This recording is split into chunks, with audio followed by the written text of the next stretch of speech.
ꯍꯧꯈꯤꯕ ꯖꯨꯂꯥꯏ 6ꯇꯒꯤ ꯊꯤꯕ ꯈꯪꯗꯅ ꯂꯩꯔꯛꯈꯤꯕ ꯃꯍꯩꯔꯣꯏ ꯑꯅꯤ ꯇꯦꯔꯥꯇꯣꯡꯕ꯭ꯔꯝ ꯂꯩꯀꯥꯏꯗꯒꯤ ꯍꯤꯖꯝ, ꯂꯤꯟꯊꯣꯏꯉꯥꯝꯕꯤ ꯑꯃꯗꯤ ꯇꯈꯦꯜꯈꯣꯜꯂꯣꯝ ꯂꯩꯀꯥꯏꯗꯒꯤ ꯐꯤꯖꯝ ꯍꯦꯃꯟꯖꯤꯠꯀꯤ ꯑꯁꯤꯕ ꯍꯛꯆꯥꯡꯁꯤꯡ ꯑꯊꯨꯕ ꯃꯇꯝꯗ ꯃꯅꯤꯄꯨꯔ ꯂꯩꯉꯥꯛꯅ ꯏꯃꯨꯡ ꯃꯅꯨꯡꯗ ꯁꯤꯟꯅꯒꯗꯕꯅꯤ ꯍꯥꯏꯅ ꯃꯅꯤꯄꯨꯔ ꯄ꯭ꯔꯗꯦꯁ ꯀꯣꯡꯒ꯭ꯔꯦꯁ ꯀꯃꯤꯇꯤ (MPCC)ꯒꯤ ꯄ꯭ꯔꯦꯁꯤꯗꯦꯟꯠ ꯀꯩꯁꯥꯝ-ꯃꯦꯘꯆꯟꯗ꯭ꯔꯅ ꯍꯥꯏꯈ꯭ꯔꯦ꯫ ꯉꯁꯤ ꯀꯨꯀꯤ ꯇꯦꯔꯣꯔꯤꯁꯠꯅ ꯃꯤꯅꯨꯡꯁꯤ ꯌꯥꯎꯗꯅ ꯍꯥꯠꯇꯣꯛꯄꯤꯈ꯭ꯔꯕ ꯃꯍꯩꯔꯣꯏ ꯑꯅꯤꯒꯤ ꯏꯃꯨꯡ ꯃꯅꯨꯡ ꯎꯅꯕꯒꯤ ꯈꯣꯡꯆꯠ ꯑꯃꯗ ꯋꯥꯐꯝ ꯑꯁꯤ ꯐꯣꯡꯗꯣꯛꯂꯗꯨꯅ ꯃꯦꯘꯆꯟꯗ꯭ꯔꯅ ꯍꯥꯏ ꯖꯨꯂꯥꯏ 6ꯇꯒꯤ ꯊꯤꯕ ꯈꯪꯗꯅ ꯂꯩꯈ꯭ꯔꯕ ꯃꯈꯣꯏ ꯑꯅꯤꯒꯤ ꯃꯣꯕꯥꯏꯜ ꯇ꯭ꯔꯦꯀꯤꯡ ꯐꯪꯂꯕ ꯐꯥꯎꯕꯗ ꯃꯅꯤꯄꯨꯔ ꯂꯩꯉꯥꯛꯅ ꯇꯨꯃꯤꯟꯅ ꯂꯩꯁꯤꯜꯂꯤꯕꯒꯤ ꯃꯔꯝ ꯀꯔꯤꯅꯣ? ꯒꯚꯔꯟꯃꯦꯟꯠ ꯑꯁꯤ ꯂꯩꯕꯒꯤ ꯀꯔꯤ ꯀꯥꯟꯅꯕ ꯂꯩꯔꯤ ꯍꯪꯈꯤ꯫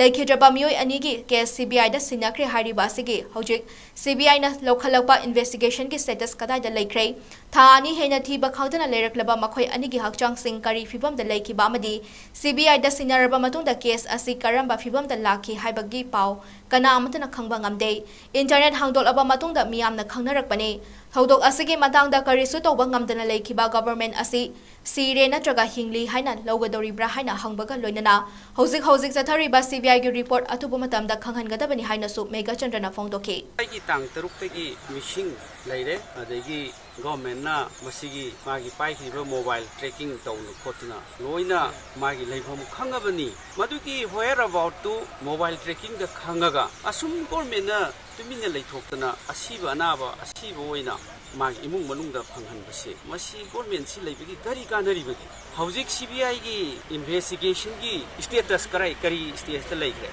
जुलाई की तांग 6 मांगखिबसी हौजिक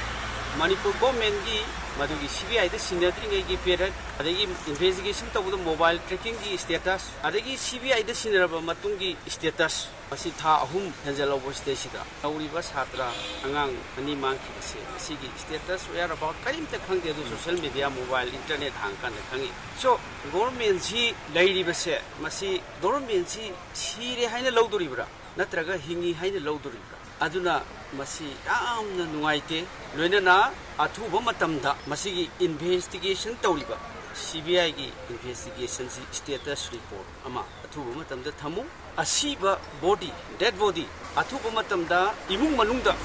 हंगलो प्रजाना